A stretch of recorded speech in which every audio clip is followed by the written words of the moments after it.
Baiklah hadirin kaum muslimin wal muslimat rahimakumullah. Tibalah saatnya janji panitia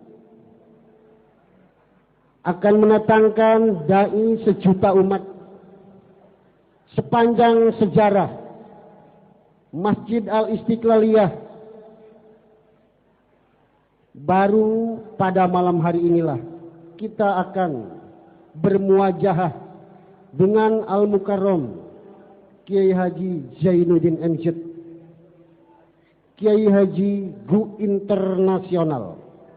Maka dengan segala hormat yang mulia, waktu dan tempat dipersilakan. Pilih salah satu podium, dipersilakan. Yang mana yang lebih enjoy, dipersilakan kepada yang mulia. Oleh.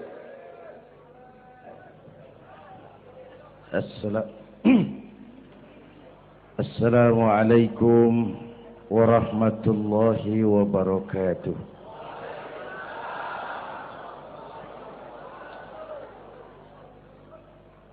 Alhamdulillahilladzi asra bi'abdihi laylan minal masjidil haram ilal masjidil aqsa. Wassalatu wassalamu ala sayyidina Muhammadin wa ala alihi wa ashabihi ahli sidqi wat tuqa, amma ba'du. Para ulama, para habaib yang saya muliakan, wabil khusus Fadilatul Mukarram Sahibul Bait Kiai Haji Uji Turtusi, yang terhormat Bapak Wali Kota Tangerang Bapak Haji Wahidin Halim, hadirin hadirat ma'asyiral muslimin yang saya cintai.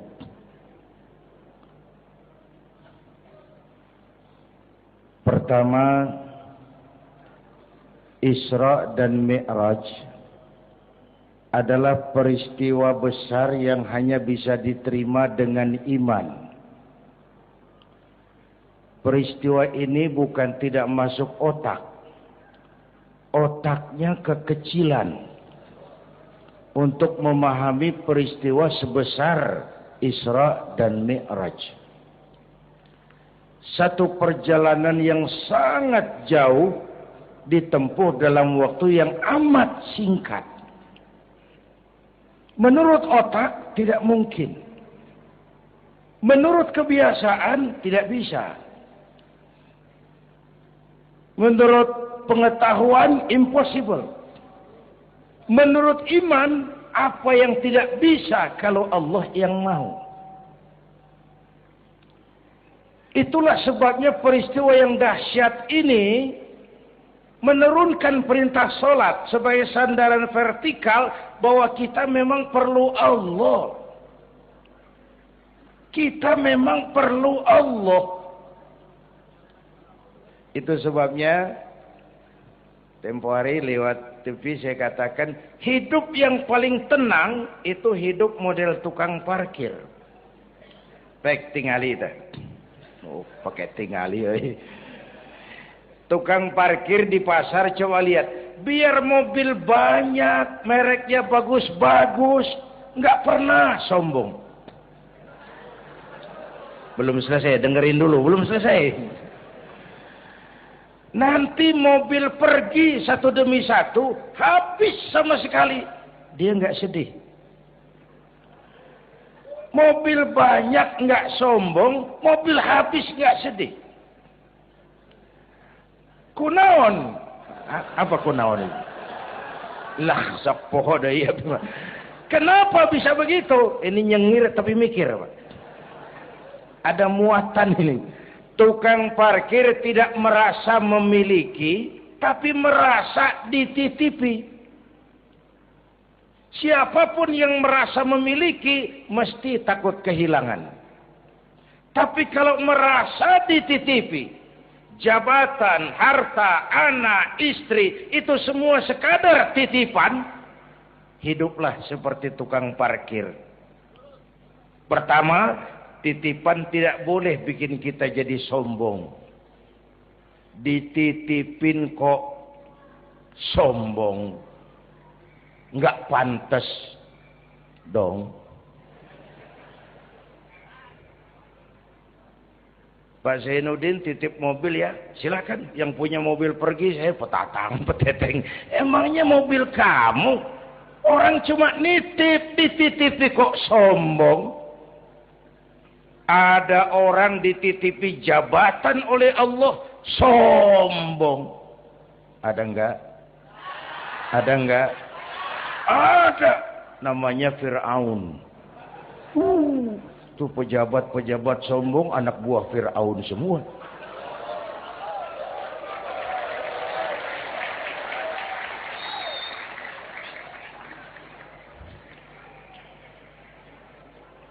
Ada orang dititipi harta oleh Allah, jadi orang kaya, sombong. Mentang-mentang kaya sama tetangga, nggak mau kenal. Mentang-mentang kaya, orang lain kecil semua. Mentang-mentang kaya, jalan nggak nginjak tanah. Kuntilanak. Dititipin kok sombong, nggak pantas dong. Satu. Yang kedua, titipan harus dijaga baik-baik. Kalau tidak dijaga, bisa rusak. Kalau rusak, yang nitip marah. Yang nitip marah. Pak, saya mau ngaji, titip sepeda motor. Silakan. Selesai pengajian, sepeda motor diambil, kaca spionnya pecah, knalpot hilang, bemper penyok. Marah nggak? Saya kan nitip, kenapa nggak dijaga? Apa bedanya? Allah nitip anak 3 orang di rumah kita, nggak dijaga. Yang satu mabuk, yang satu judi, yang satu ngerampok.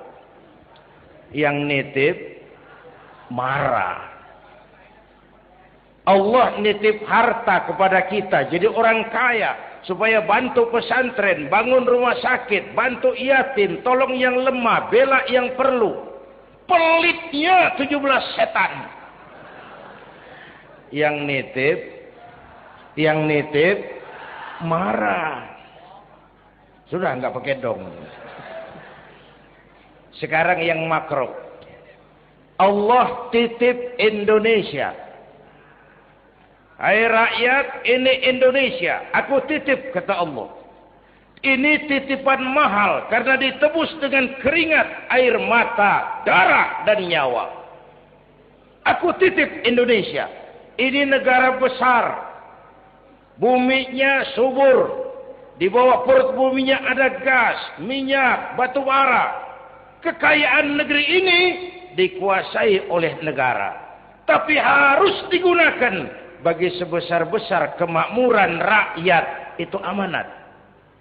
Disalahgunakan, dikorupsi. Yang nitip. Ini kan musim din-din ini lagi nggak enak bulan-bulan ini nih. Nazarudin, Syarifudin, yang ceramah Zainuddin lagi ini.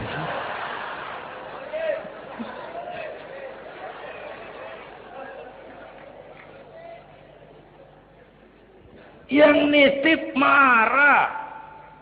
Kalau yang nitip marah, dia suruh makhluknya yang lain negur kita. Makhluknya yang lain diperintah negur kita. Siapa? Merapi, batuk,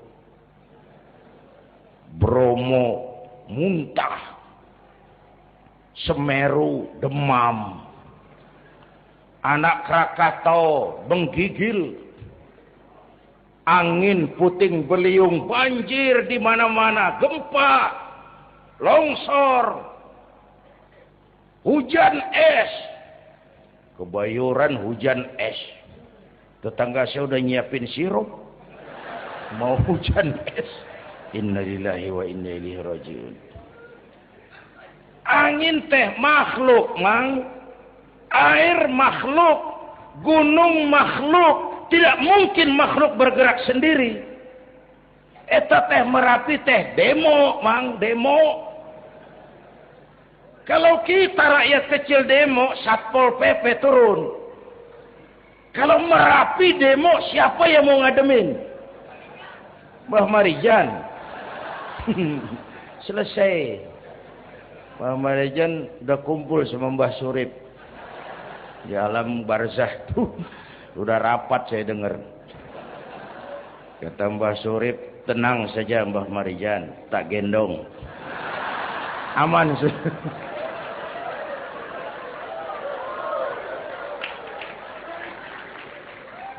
Apa artinya ini? Kita perlu Allah. Kita perlu Allah. 100 tahun kita bangun, selesai oleh gempa 5 menit. Itu Jepang negara maju, dihantam gempa, lumpuh. 9,2 Richter, belum selesai tsunami, gelombang laut 10 meter naik ke darat. Masih belum selesai, reaktor nuklir bocor, radioaktif gentayangan merenggut nyawa, terutama yang di Daiichi dan Fukushima. Fukushima tahu kan? Itu dari Cikupa ke kanan. Ya dekat-dekat situlah.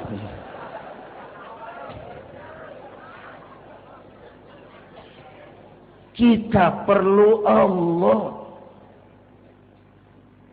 Paingan, apa paingan? Pantesan lah. Pantesan orang yang paling bersih hatinya Rasulullah. Orang yang paling baik akhlaknya Rasulullah. Orang yang sudah dapat jaminan ampun atas segala dosa Rasulullah. Tapi baginda Rasul kalau sholat malam bengkak kakinya karena rajin sujud. Saya perlu Allah. Dosa sudah diampuni. Akhlak paling baik, hati bersih. Tapi kalau sholat malam kakinya bengkak karena rajin sujud. Allahumma sholli alaihi. Saya tahu di pasar Kemis juga banyak yang kakinya bengkak.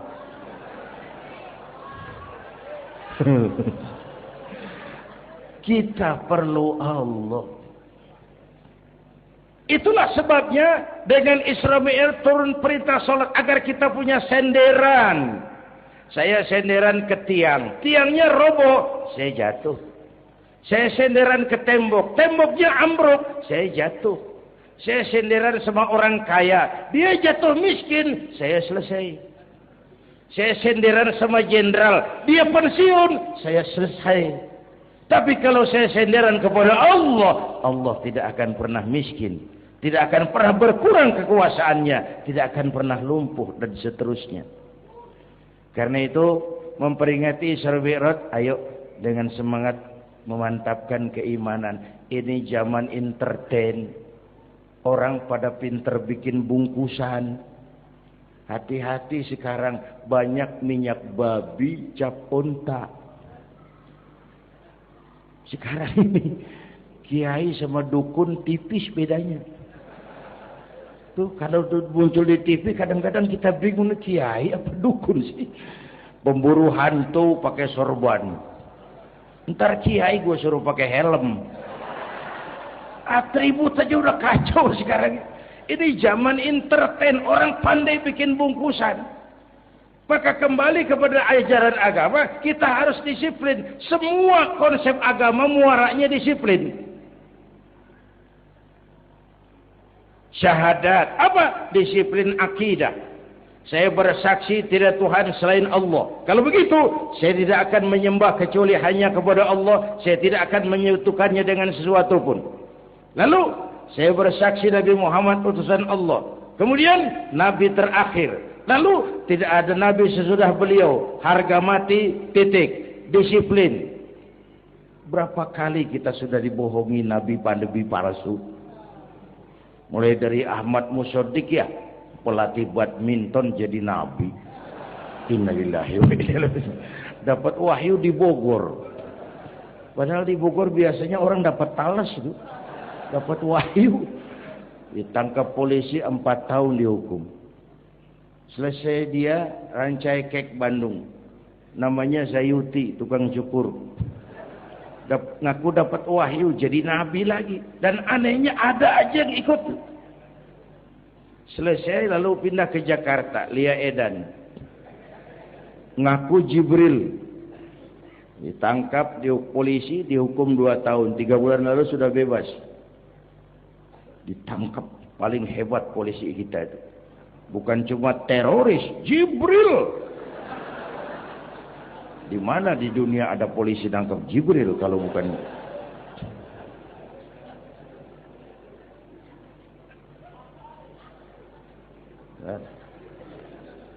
Terakhir yang aneh lagi, menurut catatan Bakor Pakemnya Kementerian Agama RI, antara Cirebon Losari, batas Jawa Tengah Jawa Barat itu muncul agama baru namanya agama Jasun. Agama Jawa Sunda. Jasun. Yang jadi nabi Tugimin. Tugimin. Saya bilang ini jangan jadi nabi, jadi kiai juga kurang angker kok nih. Al-Mukarram Bapak Kiai Tugimin. Enggak ngangkat loh itu. Yang gak enak selawatnya. Kalau kita kan nikmat tuh tadi. Ya Habibi ya Muhammad. Asyik rasanya itu. Coba ganti sama yang tadi. Enggak serem Pak. Ya Habibi ya Tugimin. Enggak enak tuh. Enggak enak. Saudara-saudara, di Isra Mi'raj ada potret. Ketika di Masjidil Aqsa, malaikat Jibril datang menemui baginda Nabi. Bawa 2 gelas minuman, arak, susu. Ya Muhammad, pilih, ambil, minum. Mantap, tidak ragu-ragu. Nabi mengambil gelas yang isinya air susu. Dengan bismillah beliau minum. Selesai minum, kata malaikat Jibril, Saddaqta ya Muhammad, laqad asabtal haq. Kau benar Muhammad, pilihanmu tepat. Emangnya kenapa Jibril? Kalau arak yang kamu pilih, kamu ambil, kamu minum, habis umatmu jadi pemabuk semua. Ini potret Pak. Itu yang tiap hari kita hadapi, yaitu arak, susu, benar, salah, hak, batil, ma'ruf, munkar, halal, haram. Hati-hati. Jangan salah pilih, karena ini zaman entertain. Banyak minyak babi cap onta. Kalau minyak onta cap babi itu masih halal. Ini minyak babi cap onta. Kita terpedaya ngelihat merek onta. Iya. Mereknya onta, gambarnya onta, isinya minyak babi. Berapa bulan yang lalu ada penyanyi pencipta lagu mati. Namanya Ari Bowo. Masih ingat lagunya? Bercerita tentang madu di tangan kananmu, racun di tangan kirimu. Kalau itu situasinya, memilih tidak sulit. Kenapa? Alamat jelas. Madu di kanan, racun di kiri. Masa ambil yang di kiri? Goblok amat. Si amat saja tidak goblok. Sekarang ini alamat dibikin samar. Madu di mana, racun di mana tidak jelas. Lebih celaka lagi sekarang, banyak racun bermerek madu. Banyak racun bermerek madu. Kita terpedaya, terpesona, terpukau, akhirnya salah pilih. Maka resepnya, jangan jauh dari ulama, makmurkan majelis taklim. Ini zaman entertain, orang pandai bangun pencitraan. Tuh, satu hal pertama yang ingin saya sampaikan. Iya, saya lihat jam doang. Sampai pagi, Beb. Yang kedua, ketika perjalanan dimulai, ada suara dari sebelah kanan. Muhammad, berhenti sebentar. Jangankan berhenti, menoleh saja tidak. Kanan selamat dari kiri. Muhammad, berhenti sebentar. Menoleh pun tidak. Kanan kiri selamat dari arah depan. Ada perempuan tua, pakaiannya menyolok, lipstiknya tebal, nenek-nenek pakai blue jean. Muhammad, berhenti sebentar. Menoleh pun tidak. Sudah lewat, kata malaikat Jibril, untung kamu tidak menoleh Muhammad. Kenapa Jibril? Panggilan kananmu Yahudi. Kalau kamu menoleh, umatmu cenderung Yahudi. Panggilan kirimu Nasrani. Kalau kamu menoleh, umatmu gandrung kepada Nasrani. Itu perempuan tua dengan pakaian menyolok, itu dunia Muhammad. Dunia teh sudah tua, tapi karena dipoles, dibangun, dipoles, dibangun, dibangun, dipoles, orang nggak terasa kalau dunia sudah tua. Berebut harta, berebut warisan, sama juga berebut nenek-nenek. Makan habisin. Ini perjalanan, ini pun potret. Panggilan Yahudi, panggilan Nasrani, panggilan dunia, materialisme, hedonisme. Berat sekarang ini. Berapa malam lalu saya masuk Serpong. Saya sedang lihat Serpong berubah jadi kota satelit. Bangunannya bagus-bagus. Saya telisik. Sekolahnya Don Bosco, Santa Maria, Santa Ursula. Gerejanya, mbahnya gereja dibangun di pojok. Serpong. Awas panggilan Nasrani. Saya masuk Bekasi, Sukmajaya. Sekolahnya Yayasan Penabur. Mulai dari TK sampai perguruan tinggi. Gerejanya besar. Awas panggilan Nasrani. Bahkan di Karawang mereka sudah bangun kuburan mahal. San Diego. Ada teman saya pengusaha bikin pesan kuburan 200 meteran itu 5 miliar. Karena tanahnya berbukit, bergunung, indah dan malaikatnya rada baik. 5 miliar.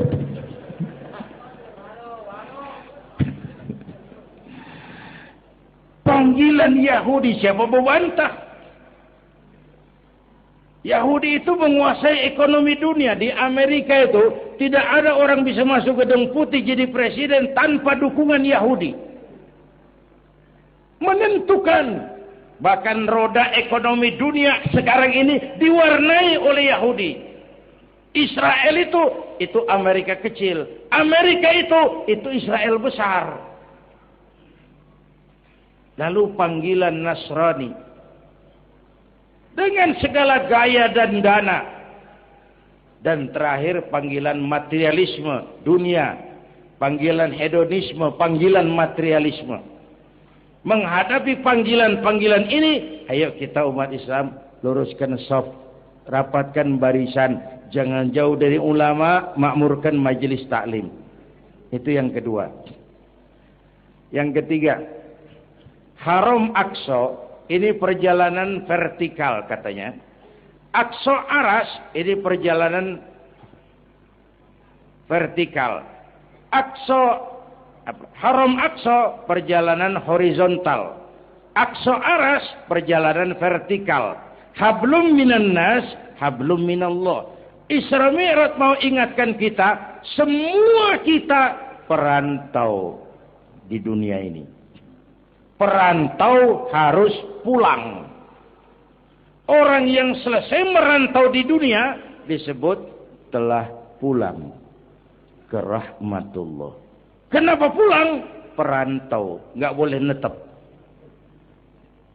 Bodoh kalau ada perantau, tahu perantau, tapi nggak pernah mikirin pulang. Dan saya mau bilang, orang pulang sebenarnya enak. Ayo contoh beberapa soal etimologis. Waktu SD dulu ada pelajaran yang kita nggak suka, gurunya galak. Pas pelajaran dia pengumuman, Bapak guru tidak masuk sekolah, anak-anak boleh pulang. Seneng nggak? Seneng nggak? Kenapa seneng? Karena boleh pulang. Orang pulang seneng. Contoh lagi. Lebaran masyarakat pulang mudik. Senang enggak? Kenapa senang? Pulang. Orang pulang senang. Sekarang selesai hidup di dunia, kita pulang kepada Allah. Senang enggak? Ragu-ragu. Mau bilang senang takut besok. Gitu. Mestinya senang pulang. Apa yang bikin pulang yang satu itu kok berat? Kelihatannya dua. Pertama, kita ini sering mencintai sesuatu berlebihan, berakar di hati. Datang saat pulang tidak siap menghadapi perpisahan. Ada yang bergantung di sini. Pulang jadi berat. Kalau cinta Allah sepenuhnya, cinta alam seperlunya, pulang enak. Yang kedua, bekal nggak cukup. Sengsara di jalan, pulang jadi berat. Nggak punya bekal kok pulang, itu nekat. Belum sempat sholat, modar. Kok berani amat nggak punya bekal pulang. Kalau bekal cukup, pulang itu menyenangkan. Kenapa? Itu satu keharusan. Iya, kalau umat-umat terdahulu umurnya relatif panjang. Kalau kita ini mencontoh baginda Rasul, beliau wafat umur 63. 63 itu standar. Kalau mencontoh Nabi, jatah kita 63. Kalau malam ini kita sudah 50 tahun, tinggal 13. Waspada. Kalau malam ini kita sudah 62 tahun 11 bulan, udah jangan pakai pantangan, apa aja makanlah Pak, sebulan lagi tuh. Sebulan lagi, syukur-syukur dapat bonus. Dan saya bilang mati itu tidak pakai abjad. Kalau pakai abjad bisa nunggu, mati bang ngacak. Kadang-kadang kakeknya segar bugar, cucunya pae. Kalau mati pakai abjad enak nunggunya. Tahun ini yang mati A, tahun depan B, tahun berikutnya C, lalu G, terus F, lalu G, lalu H.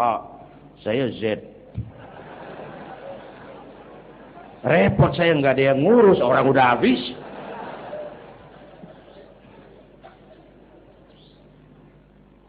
Bapak Ibu hadirin, malah aneh. Jam 6 pagi sopirnya mati. Jam 10 siang, 4 jam kemudian Mbah Suripnya yang mati. Sebelum mati dia pesan sama teman saya W.S. Rendra, Mas, saya kalau mati tolong dikubur di bengkel teater Depok. Monggo, dikubur sama Rendra. Belum seminggu Rendranya ngikut, mati. 1 bulan sebelum Rendra, lebih dahsyat lagi, Michael Jackson mati. The King of Pop, Raja Pop dunia, mati. Apalagi penyanyi keroncong, lebih mati lagi. Ada hidup sesudah mati, ada akhirat sesudah dunia. Semua kita perantau, dan perantau harus pulang. Bapak Ibu hadirin yang saya hormati, oleh karena itu, dengan semangat itu, ayo kita tingkatkan ibadah kepada Allah Subhanahu. Penutup, Isra Mi'raj itu filter. Setelah terjadi peristiwa itu kelihatan. Yang beriman makin mantap. Ini golongan Abu Bakar Siddiq. Yang kafir makin kurang ajar. Ini golongan Abu Jahal, Abu Lahab, Abu Sufyan, dan abu-abu lain kumpul di situ. Yang ragu-ragu kafir lagi. Ini kristalisasi. Maka dengan memperingati Isra Mi'raj ditambah dengan semangat sholat berjamaah, ayo kita jaga kesatuan, persatuan, kerukunan, dan kekompakan. Bapak Ibu hadirin yang saya hormati, saya bersyukur walaupun belum pernah hadir, tapi saya tahu tiap minggu pagi pengajian Kiai Uci ini dibanjiri oleh jamaah. Alhamdulillah. Kita doakan beliau diberikan kekuatan dan pengajian jalan terus sampai kira-kira kiamat, kurang seminggu. Jangan sampai kiamat lah, ngeri. Saudara-saudara, itu yang kita perlukan sekarang.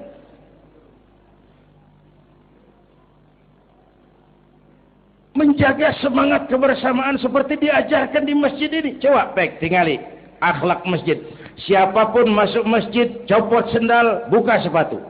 Kenapa? Tidak ada warga kelas 1 di sini. Semua sama di depan Allah. Ini masyarakat yang mau kita bangun. Lurah masuk masjid, buka sepatu rah. Camat masuk masjid, buka sepatu mat. Wali kota masuk masjid, buka sepatu. Ini Pak yang ngomong dia tuh. Sembarangan tak.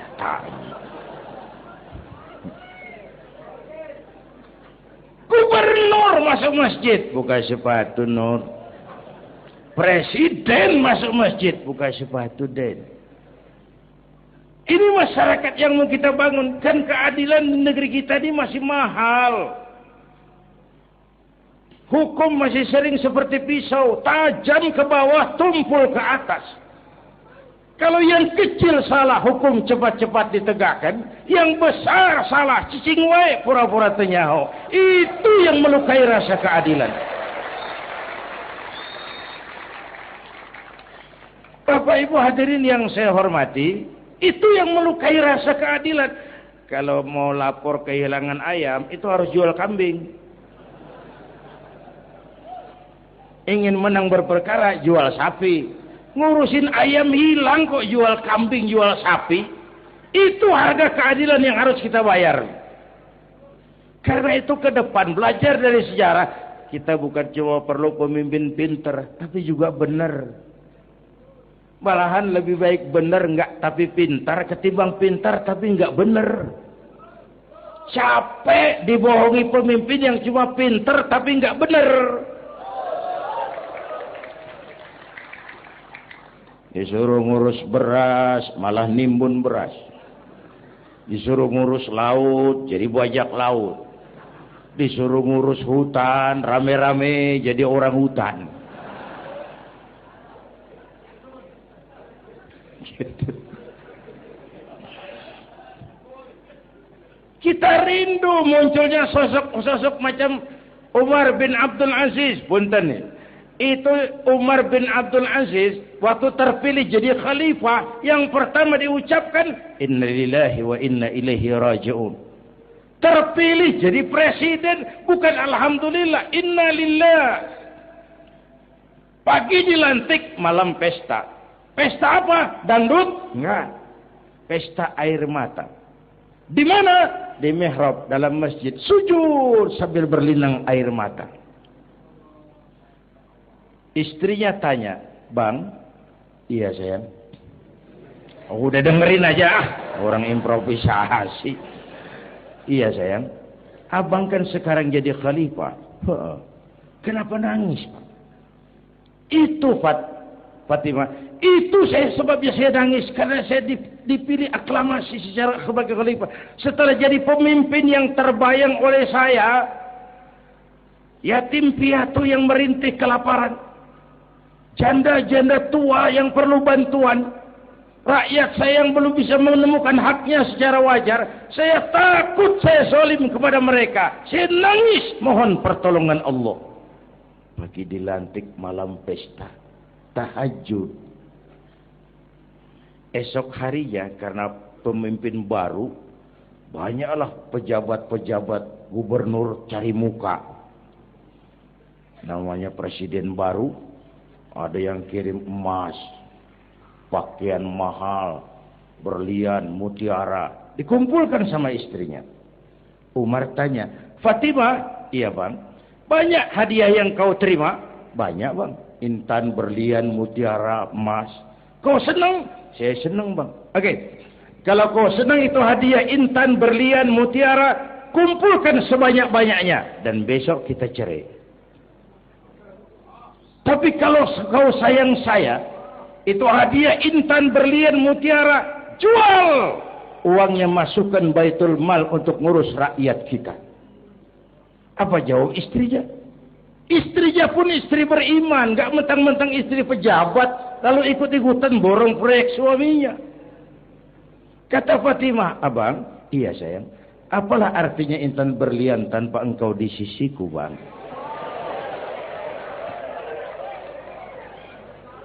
"Jual sajalah, jual untuk ngurus kepentingan rakyat.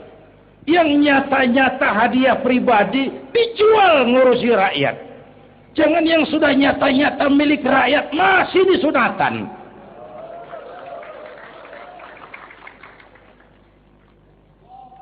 Yang antik lagi.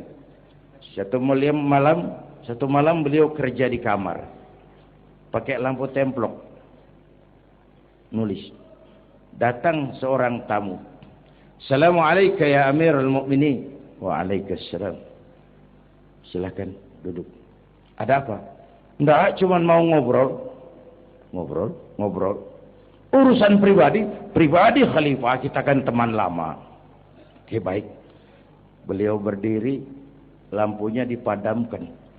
Ditiup, mati. Gelap kamar. Ayo kita ngobrol. Tamunya heran. Ya khalifah. Iya. Kita kan mau ngobrol. Iya. Kenapa lampu dimatiin? Begini, Mas. Mau tamunya dari Jawa waktu itu. Dengerin aja kenapa sih? Gini lah, Mas. Tadi waktu sampean datang tuh, kan sampean lihat saya lagi kerja. Iya. Saya kerja tadi ngurusi rakyat. Tentu. Saya kan pakai lampu. Memang.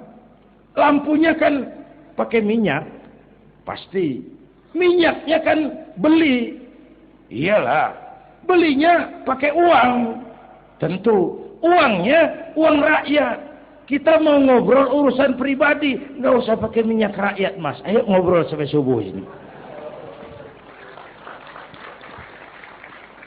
Kalau yang kecil saja orang sudah berhati-hati. Apalagi menghadapi urusan yang jauh lebih besar ke depannya.